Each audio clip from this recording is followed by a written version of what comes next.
Chris, it's always nice to catch up after a win. It was a good performance and result at Stoke, wasn't it? It was, and I know that what was no doubt more important was the 3 points. I think, particularly the timing. But I was almost as pleased with the performance, because I think that came first.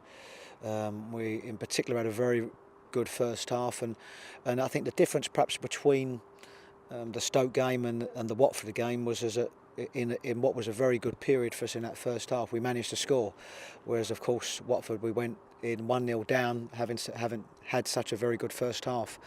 So really pleased with the result, but it's one that we earned, and we had to adjust our game in that second half, where Stoke changed the tactics and got a little bit more direct, and we had to deal with that.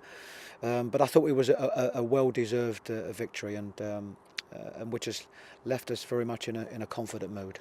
Anthony Pilkington said the confidence from that win has given the lads an extra zip in training. Have you noticed that this week?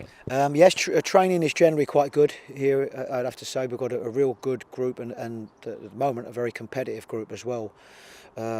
Yes, but it was also good to see Anthony back. You know, we've missed him in periods, of course, the pre-season.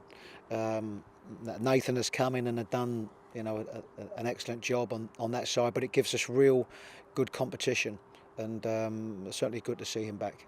Injury update, Chris. Obviously Sebasong missed last week. How's he? Well, he trained today, and we just need to see on any reaction tomorrow, and then of course we'll make them decisions tomorrow. But certainly good to have him back training today. Nathan Redmond and Javi Garrido are both missed out last week as well. Yes, so both fine. Yeah. Javi trained today. Nathan done a fitness test today, and yes, and he'll be fine. I'm sure you watched Chelsea against Steaua Bucharest midweek. They were pretty impressive, weren't they? Yes, but they're impressive anyway. We perhaps watched more of their game against Tottenham last week, where I thought, particularly second half, I thought they were very good. But we're not going to learn too much about Chelsea that we don't already know. With the quality that they've got, we know that they're capable of winning any game. And when they have a good day, then generally they're going to win. We have to make sure that we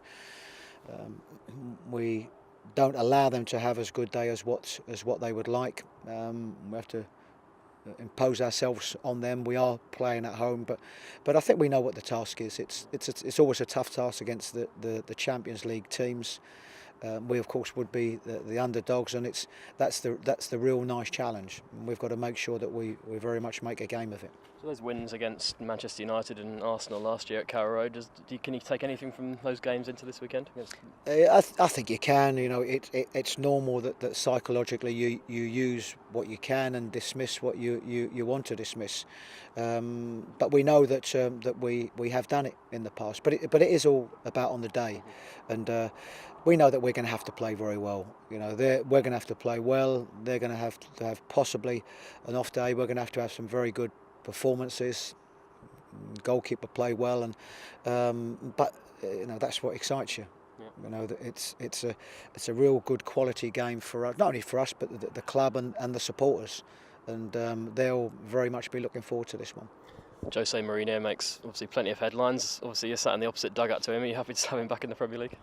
Delighted, and I think because also he speaks so well about English football, and not just the Premier League, but I think English football, the tempo of the game, the traditions of our game, and this is a manager that of course applied his training in Portugal before being very successful here, and you know, going on to Italy and Spain, but having a real desire to want to come back, and it's games like Sunday, you know, the reason why he came back, because for them it's not just about playing the top teams in the Champions League teams. It's about the real competition that we have in this division, and yes, really good to have him back, and so he speaks very well about our game and the traditions of our game.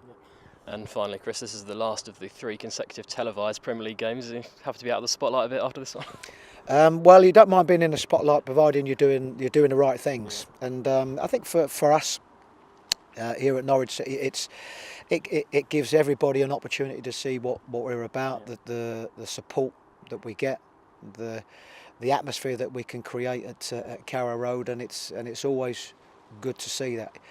I can remember last season a couple of the bigger games being I think later kickoffs and very much under floodlights, and of course this is the early kickoff. But yeah, I think it's always great for us as a club to be in that spotlight, and which means of course we're on live television, and to say we need to make sure that we show a good account of ourselves.